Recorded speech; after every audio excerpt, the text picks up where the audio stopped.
gure aurrak ere badira sortu zen genozidioa hasi zenean, 2023ko urrian, Gasteizko, ni irakasle naiz Gasteizko Zabalganako Institutuan, bertan elkartasune egun bat martxan jarri genuen, eta konturatu ginen auzoko beste eskola batzuetan ere antzerako dinamikak martxan jarri zituztela genozidioa salatzeko, ez?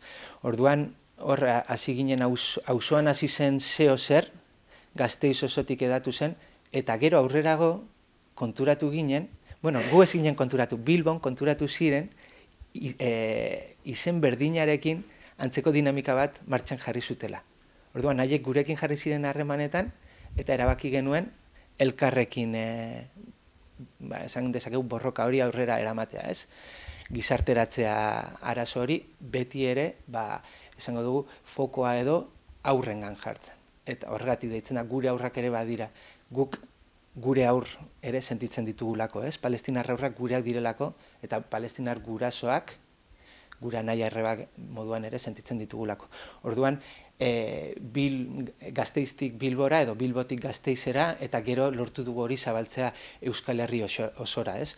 Eta egia esan, zoriontzekoa da, Euskal gizartea zoriontzekoa da, aurrera eramaten ari den mobilizazio guztiarengatik, naiz eta azken aldian bigarren maila batera pasa den, tamalez, eta hezkuntza komunitateak eman duen erantzunagatik, ez? Hor argi gelditu da Euskal Herria elkartasun herri bat dela, eta bide horretatik jarraitu behar dugu, eta esan dudan bezala orain bigarren maila batean gelditu den momentu honetan, inoiz baino garrantzitsuagoa da, gatazka hau gizarteratzea, eta ez dezagun ahaztu, Israelek jarraitzen duela Gaza bombardeatzen, Israelek jarraitzen duela Cisjordania kolonizatzen, eta beraien helburua eretz Israel edo Israel handia eratzea dela, palestinar guztiak kanporatzea. Eta hori ez dira orain hasi esaten. Liburuan azaltzen duan bezala, hori hasi ziren hasieratik.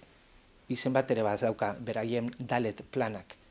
Israeleko estatua eratzeko plan bat zen, eta oso makiabelikoa, beraiek argi zeukaten hori gauzatu ahal izateko edo zer zilegi zela beraientzat. 750.000 palestinar kanporatzea ere. Horregatik esan nahi dudana da, nola pixkat horren inguruan, baina honekin esan nahi dudana da, inoiz baino garrantzitsuagoa dela, segi dezagun Palestinaren inguruan hitz egiten. Eta segi dezagun, honen inguruan hitz egiten liburuaren bitartez, Olibondoaren herriaren bitartez.